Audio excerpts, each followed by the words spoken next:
मेरा नाम शीतल योगेश मुरारका है। मैं श्री कृष्ण गौरक्षण महिला समिति की अध्यक्ष हूँ। किस तरह का कार्यक्रम आयोजित होता है यहाँ पे? यहाँ पर 16 दिन लड़कियाँ बहुएं सब गंगौर पूजती हैं। लास्ट दिन नवरात्रे के तीज वाले दिन गंगौर का विसर्जन किया जाता है। इसी उपलक्ष्य में श्री कृष्ण गौरक्षण महिला समिति के द्वारा गंगौर विसर्जन का प्रोग्राम रखा जाता है गौशाला में। गंगौर का विशेष महत्व क्या है? कौन कौन सी महिलाएं इसको मनाती हैं? इसे लेडीज़ एंड लड़कियाँ दोनों ही मनाती है। कुंवारी लड़कियाँ अच्छा वर प्राप्त करने के लिए और जो शादीशुदा रहती है वो ब्यावली साल में मनाती है। और ये त्यौहार है जैसे चैत्र माह में आता है क्या? जैसे किस कब मनाया जाता है? जी हाँ, ये साल में एक बार चैत्र माह में नवरात्रा के तीसरे दिन इसको हम तीज बोलते हैं और इसके पहले दिन हमारा सिंजारा होता है। तो आज तीज वाले दिन गौरा माता विदा होती हैं, उसके उपलक्ष्य में आज ये कार्यक्रम रखा जाता है। किस तरह से मनाया जाता है? ये प्रथा कैसी रहती है? इसकी कथा ऐसी है कि शिव पार्वती जी जो हैं, पार्वती जी अपने मैके आती हैं, वो 16 दिन गंगौर यानी गंगौर पूजती हैं और जब लास्ट दिन वो विदा होती हैं, शंकर जी उन्हें लेने आते हैं, तो उस उपलक्ष्य में यह कार्यक्रम रखा जाता है उनकी विदाई के। कौन-कौन से प्रोग्राम किए जाते हैं यहाँ पे? हमारी समिति के द्वारा गौ सेवा हेतु 56 भोग का प्रोग्राम रखा गया था। बहुत ही भव्य रूप था 56 भोग का। गाय हेतु 56 प्रकार की वस्तुएं जो गाय खा सकती हैं उनका अपन ने आयोजन किए थे। शहर के काफ़ी लोग यहाँ पर एकत्रित हुए थे। सभी ने बहुत ही सराहना की कि बहुत ही अच्छा कार्यक्रम है। इसी बहाने हम गौशाला आते हैं और गाय की सेवा होती है और हम उनको यानी खिला पाते हैं। लगभग कितने लोग यहाँ पे सहभागी होते हैं कार्यक्रम में? यहाँ पर 300 से 400 लोग सहभागी होते हैं और यह कार्यक्रम हम बसंत पंचमी के दिन यानी उस उपलक्ष्य में मनाते हैं। यहाँ 7 दिन गाय की सेवा होती है। जैसे कि सोमवार को होती है बोलबम की सेवा, बुधवार और शुक्रवार को होती है गौ मित्र मंडल के द्वारा यह सेवा। वैसे ही सभी यहाँ पर अलग अलग ग्रुप बने हुए हैं जिनके द्वारा 7 दिन गाय की सेवा की जाती है। जी, नारियों के लिए कोई भी कार्य असंभव नहीं है। नारी चाहे तो कोई भी कार्य कर सकती है। पहले गौशाला में 3-4 साल पहले गौशाला में महिला समिति नहीं थी। महिला समिति बनी है जब से यहाँ पर गौशाला में विभिन्न प्रकार के कार्यक्रम लिए जाते हैं। हमें लगता था पहले कि नहीं, हम नहीं कर पाएंगे, पर नहीं, सोचा हम क्यों नहीं कर पाएंगे, हम कर सकते हैं। हमने सोचा थोड़ा आगे बढ़े। बाकी सब पूरी महिला समिति का भी हमें सहयोग मिला। साथ ही साथ हमें भैया जी लोगों का जो अध्यक्ष हैं श्री दामोदर जी अग्रवाल, उन्होंने भी हमें बहुत सहयोग दिया। इसी तरह हम आगे बढ़ते जा रहे हैं। जी, मेरा नाम बरखा राजेश छितरका है। और आज जो त्यौहार हो रहा है उसके बारे में क्या बताएंगे आप? जी, यह त्यौहार बहुत ही हर्ष और उल्लास के साथ मनाया जाता है। ये सभी कुंवारी लड़कियां और विवाहित स्त्रियां आजीवन जब तक वह सुहागन होती हैं इस पर्व का उत्साह से मनाती हैं। किस तरह से मनाया जाता है ये त्यौहार? यह पर्व होली के दिन से शुरू होता है और चैत्र की नवरात्रि के तीसरे दिन इसका अंतिम दिवस होता है, जिस दिन जो 16 दिन हम गणगौर की पूजा करते हैं वो गणगौर का विसर्जन नवरात्रि के तृतीय दिन किया जाता है। इसमें कौन-कौन सी महिलाएं, मतलब कौन से समाज की महिलाएं शामिल होती हैं? इसमें ना 7 समाज की महिलाएं, जैसे अग्रवाल, माहेश्वरी, जैन समाज, सेन समाज, खंडेलवाल, अग्रवाल, इस टाइप से 7 समाज होता है। 7 समाज की महिलाएं इस त्यौहार को बहुत ही हर्ष और उल्लास के साथ मनाती हैं। उपवास इसका ऐसा रहता है, गणगौर की पूजन होते तक इसमें उपवास रहता है। गणगौर की पूजन करने के बाद खा लिया जाता है और जो 16 दिन ये त्यौहार को मनाया जाता है उसमें सुबह पूजन होता है और शाम को फिर कभी किसी के घर कभी किसी के घर कोई भी सेलिब्रेशन गुड़ला के रूप में मनाया जाता है। जो आप त्यौहार मना रहे हैं, आप कहाँ पे मना रहे हैं? आज जो त्यौहार हम मना रहे हैं, पिछले कई वर्षों से हम गौरक्षण महिला समिति के में बंधे हुए हैं, जुड़े हुए हैं। तो हम अंतिम दिवस गौरक्षण महिला समिति के द्वारा यहाँ विसर्जन का कार्यक्रम रखते हैं जो इको फ्रेंडली के रूप में मनाया जाता है।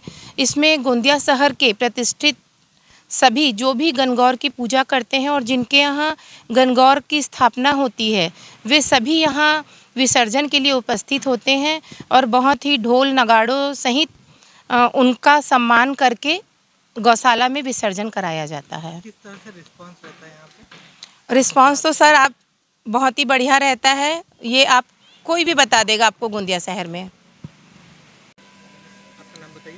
मेरा नाम किरण अग्रवाल है। मैं गौरक्षण महिला समिति की कोषाध्यक्ष हूँ। ये प्रोग्राम 3 वर्षों से हो रहा है।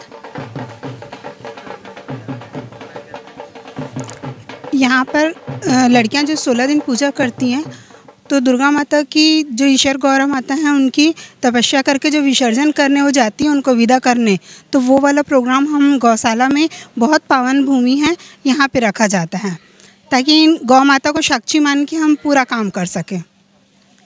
बताइए फिर से एक बार, किस तरह से मनाया जाता है त्यौहार और क्या विशेषता है त्यौहार की? गंगौर का त्यौहार कंवारी लड़कियां हों चाहे शादीशुदा हों, ये 16 दिन गंगौर पूज के मनाती हैं। इसमें ईश्वर गौरा की पूजा की जाती है। तो ईश्वर गौरा यानी शिव जी और पार्वती जी की, जैसे 16 दिन की तपस्या करके जैसे लड़कियां फिर विसर्जन करने आती हैं, तो विसर्जन करने ने विदाई करना, माता को अपने घर में पहुंचाना, तो ये विधि करके अपना सौभाग्य प्राप्त करती हैं। यहाँ 400 महिलाएँ आराम से हो जाती हैं। ये 3 वर्षों से मनाया जा रहा है। ये मेरे मन में आया कि भाई अपने को ये प्रोजेक्ट करना चाहिए यहाँ पे गौ माता को साक्षी मान के, तो हमने ये कार्यक्रम चालू किए 3 वर्षों से। विशेषता वही है कि हम यहाँ पर टैंक बनवाते हैं और टैंक बनवा के बहुत सुसज्जित करके, बहुत सुगंधित करके, और इस पावन धरा पे हम गौ माता का ईश्वर गौरा का विसर्जन करते हैं, और उस मिट्टी को हम यहाँ के बगीचों में, पेड़ पौधे में डाल के उसे भी पावन करते हैं। खाते हुए आपका ये लग रहा है त्यौहार, तो क्या बोलेंगे, प्रकृति को संयोज कर रखा जाए यहाँ पे? हाँ, जिस ये पवित्र हवा में हम कभी टहलने आते हैं, कभी हमें यहाँ पर घास मिलती है और पशुओं के लिए आहार मिलता है, तो इससे अच्छा क्या हो सकता है कि हम ईश्वर गौरा का विसर्जन करके या कोई भी पवित्र चीज़ का विसर्जन करके हम उस मिट्टी का खाद्य बनाएं, और उससे जो भी उपज आए वो हमें, हमारे लिए और प्रकृति के लिए भी अच्छा हो। हमारा मकसद है गौ सेवा को बढ़ावा देना, और गौ सेवा को बढ़ावा देने के लिए हम चाहते हैं कि महिलाएं किसी भी अपने माध्यम से गौशाला में आए और गौशाला में आके अपना गणगौर का जो उत्सव, ये पर्व आज मना रहे हैं। पर्व मनाने के बाद हमारे इच्छा है कि हमारा गौ सेवा का प्रचार हो। यहाँ 840 गौ वंश है यहाँ पर, उनकी सेवा ये महिला समिति के माध्यम से ज़्यादा से ज़्यादा महिला यहाँ से जुड़े और घर घर में प्रचार हो कि यहाँ पर गोंदिया में इतनी बड़ी जगह रहने के बाद, इतना बड़ा तीर्थ स्थल रहने के बाद अपने को मंदिर नहीं जाना, अपने को यहीं आके गौ सेवा करना है। और वर्तमान में जो गौ सेवा समिति, महिला समिति है, ये बहुत अच्छा काम कर रही है। इनके माध्यम से इन्होंने 56 भोग भी कराए थे बसंत पंचमी को, बसंत पंचमी दिन, और ये सेकंड प्रोग्राम, इस साल का इनका सेकंड प्रोग्राम है, और गौशाला में मेरा पहला प्रोग्राम है इनका गणगौर का। और दामोदर अग्रवाल, हम श्री कृष्ण गोरखन सभा का अध्यक्ष पोस्ट पे हूँ मैं।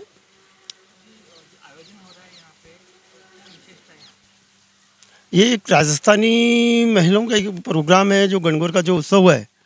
अपन चाहते थे कि गौशाला में एक पूरी महिला एक साथ एकजुट होके पूरा एक प्रोग्राम करे, और अपन ये कोशिश है कि यहाँ अच्छे से अच्छे राजस्थानी महिलाओं का ये गणगौर का प्रोग्राम अच्छे से अच्छे हो।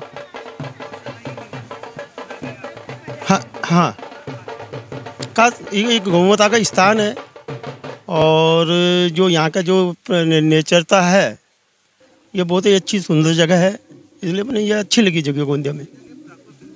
हाँ, प्राकृतिक दृष्टि से महिलाएं लगभग यहाँ से 300 से 350 महिलाएं आती है। ये भैया सेकेंड ईयर है। मेरा नाम शिव शर्मा है। मैं श्री कृष्ण गौरक्षण सभा का सचिव हूँ, और दम्मू भैया के कार्यकाल में मुझे सचिव बनाया गया है। मुख्य रूप से हमारी जो गौरक्षण सभा है, कई वर्षों से, 100 वर्ष से भी ज़्यादा ये काम करती आ रही है हमारे शहर में। लेकिन स्थिति ये है कि धीरे धीरे हमारी सामाजिक परंपराएं, हमारी रीतियां, रूढ़ियां, हमारे ये सांस्कृतिक कार्यक्रम धीरे धीरे लुप्त होते जा रहे थे। इस पर हमारी कार्यकारिणी ने, हमारे अध्यक्ष महोदयों ने विचार किया, हमारे साथियों ने, और हमने सोचा क्यों ना हम हमारी सांस्कृतिक कार्यक्रमों को फिर से यहाँ पर जीवित करें। हालांकि धीरे धीरे ये परिपाटियाँ दूर होती जा रही हैं, लेकिन हमारे राजस्थान के लोकगीत, हमारे लोक त्यौहार, हमारे शादी ब्याह में होने वाले जो लोकगीत आदि सब चीज़ें हमारे यहाँ की धीरे धीरे लुप्त होते जा रही थी। और इसी विचार के साथ में हमने महिलाओं का एक कार्यक्रम, यहाँ से जितने भी महिलाओं के कार्यक्रम होते हैं, हमारे सांस्कृतिक कार्यक्रम जो हमारे राजस्थान से संबंधित है, हमने उनको यहाँ पर आयोजित करने का सोचा। और ये हमारा 1.5-2 साल से हमारा ये उपक्रम चल रहा है। गौ सेवा तो हमारा मुख्य उद्देश्य है ही, लेकिन उसके साथ साथ हम चाहते हैं कि हमारे समाज का सामाजिक उत्थान भी हो और साथ में हमारे यहाँ के जो लोक संस्कृति है उसको भी हम आगे बढ़ाएं। इसी उद्देश्य से हम लोग ये सांस्कृतिक कार्यक्रम करने जा रहे हैं। जैसे गणगौर का जो त्यौहार है, ये हमारी महिलाओं का बड़ा प्रमुख त्यौहार होता है, जो आप आज देख रहे हैं यहाँ पर जो महिलाएं भीड़ लगी हुई हैं। तो ये एक 15 दिन तक चलता है। होली के दूसरे दिन से ये कार्यक्रम हमारा शुरू होता है और ये कार्यक्रम जैसे आज 15 दिन तक चलता है और अंत में ये 15 दिन तक जो कुछ भी होता है उसका ये विसर्जन काल होता है, ये आज का जो दिन है। और ये बड़े, आप अगर वहाँ खड़े होकर उनके गीत सुने, उनके जैसे वो महिलाएं जो गीत गाती हैं तो निश्चित रूप से एक आकर्षण हो जाता है कि निश्चित रूप से हमारी संस्कृति बहुत रिच है, बहुत महान है, जिसको हम धीरे धीरे खोते जा रहे थे, लेकिन हम अपने प्रयासों से इसको हम फिर से पुनर्जीवित करने का प्रयास कर रहे हैं।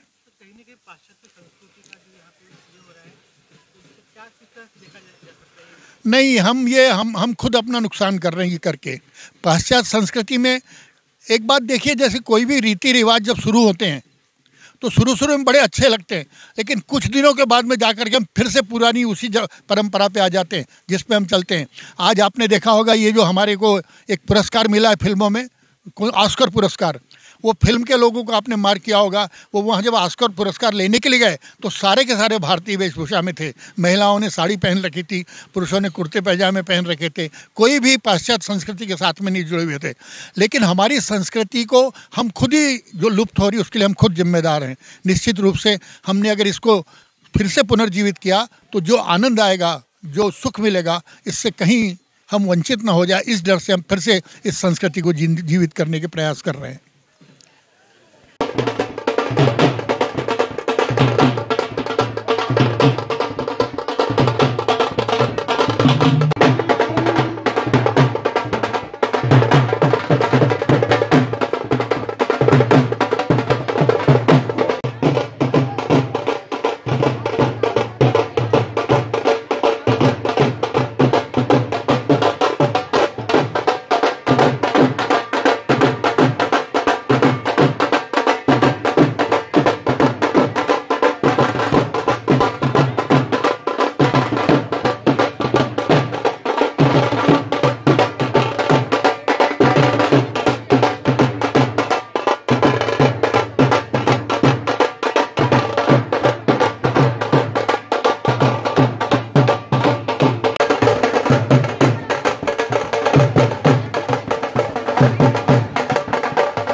और मैं इस प्रोजेक्ट की चेयरमैन सीमा खंडेलवाल जी को भी मंच पे आमंत्रित